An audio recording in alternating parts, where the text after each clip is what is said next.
So good morning. The sun beat me today, also because there's not that much cloud. It's delayed its appearance the last few days.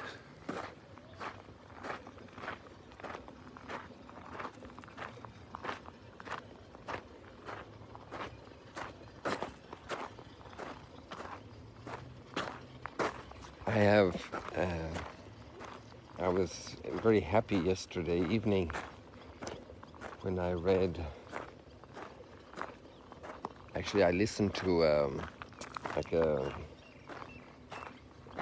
discussion on YouTube that happened an hour away from here at the University of Haifa. And I put up a link from you in the Twitter post I made of it yesterday evening. It's here. And also I probably clean up the extra posts I have there now. They've been there a little while, maybe even more than a week.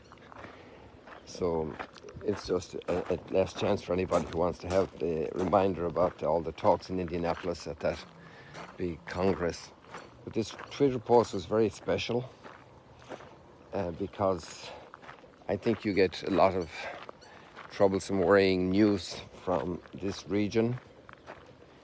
And here you had an account of the University of Haifa's project on this, I'm not sure if I said exactly right, but on the impact of religion and the study of religion.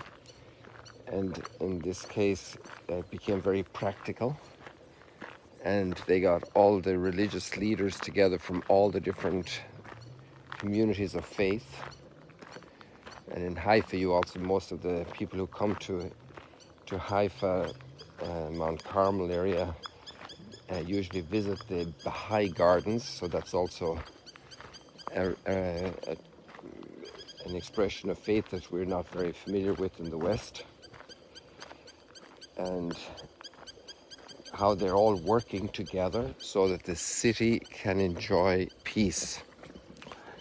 And I thought it was very interesting in the discussion at different parts of it, how there were some major obstacles to the signing of the joint declaration by all the heads of churches and how these were overcome. I really encourage you to listen to those parts. I'm not sure if it's in the second question answer part, probably, or at the end of it's about, the first part is a presentation of 3 or 4 people who were involved in the project, or presenting the project, and then more discussion follows after that. So I also found it very interesting that this was not just signed by the heads of the churches, of the churches of faith communities, synagogues, mosques, but also it was worked in their communities before they signed it, before it went public. That means that all these heads of the different faith communities had the support of their community behind their pastor, or rabbi, or imam, their bishop or their priest, whatever, that they all had the support of the local community behind them. And there's obviously a prayer that more of that would happen around the country.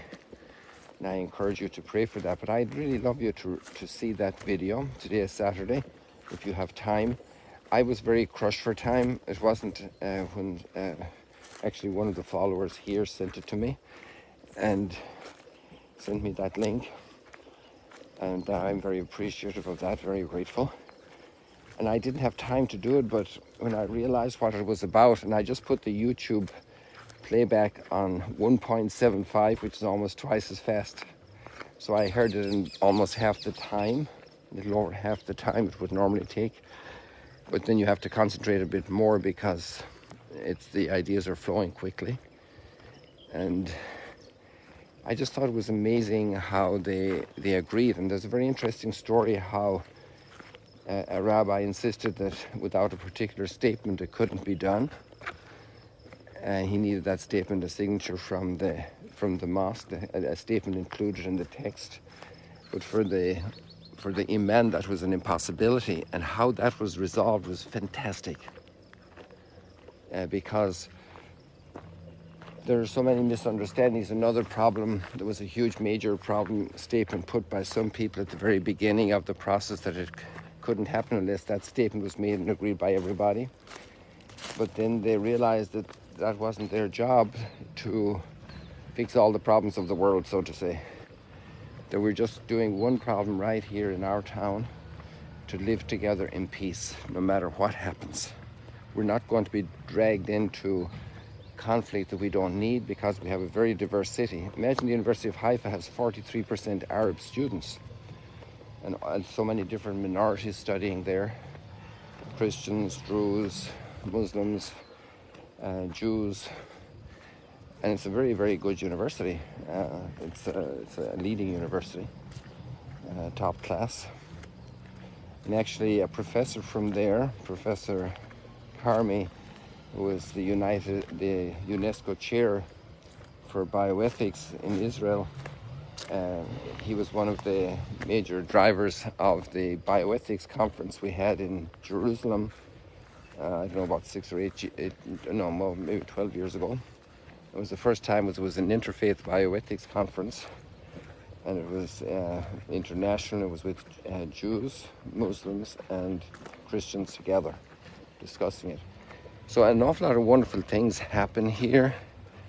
Sorry, I wasn't paying attention there. I think I had somebody on camera I'd prefer not to have had, out of respect for them, their privacy.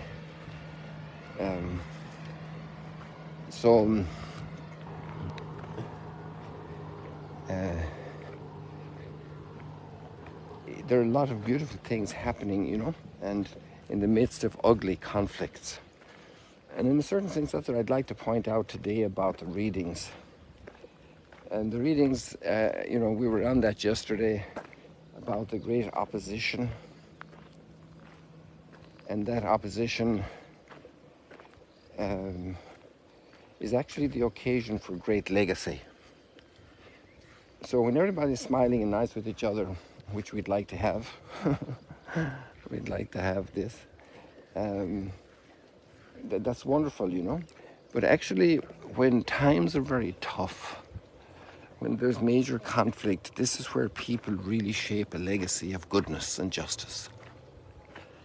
Because when it's uphill, when other people are yielding to violence, are wielding weapons and destruction, that's the time when great legacies can be shaped through humility and through a pure heart. And that's what's actually humanity, despite of all of our disasters and dysfunctionalities, that's also remembered, and it really shapes the world. And a Jeremiah who suffers in injustice, he suffers unjustly at the hands of very extreme nationalistic religious people. And today we have John the Baptist being martyred, and eventually that will also be the path of Jesus. But it's actually in their deaths, in their suffering, when it's properly carried, without hatred, without revenge, without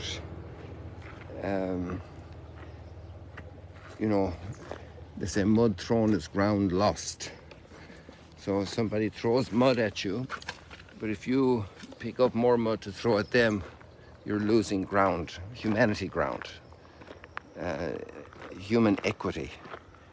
Humanity sinks, goes downhill. But when we can take a blow and take it with grace, that transforms families, it transforms marriages, it transforms siblings relationships, neighborhood relationships.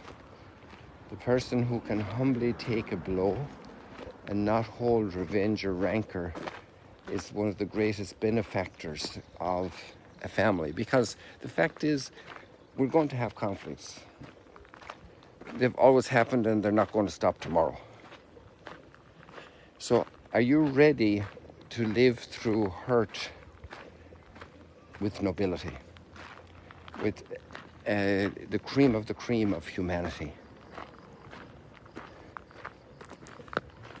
It's really marvelous how actually, and this is then a Christian perspective, and as a Christian I say this, and I know many others listening here are not Christians, but the fact that the crucifix has become such a civilizing force. You know, people who look at it superficially say we want to get that instrument of violence out of classrooms or whatever. Nonsense. It's the humility there. It's the petition for forgiveness of enemies. It's the gracefulness of grace-filled attitudes of thinking of the mother, thinking of the weeping women, thinking of the co-crucified robber, thief, brigand, whatever he was, and opening a paradise for that person. That's where it's at, people. This is the future of humanity, and this has always been the future of humanity, and it's those who carry that and do it well. They're the ones who go forward. They're the ones who bring humanity forward. So let's pray today for all the people who are unjustly treated, who suffer injustice, who are unjustly treated, who suffer injustice. Let's pray for them today, that they will be strong, that they won't stoop to hate-filled words, that they won't throw dirt, that they will have great strength of heart, not to return a harsh word for a whole string of harsh words spoken, that they will be kind and offer goodness. This is our path, and this is the path that has always transformed the world and brought a little bit more humanity back into play and raised the bar.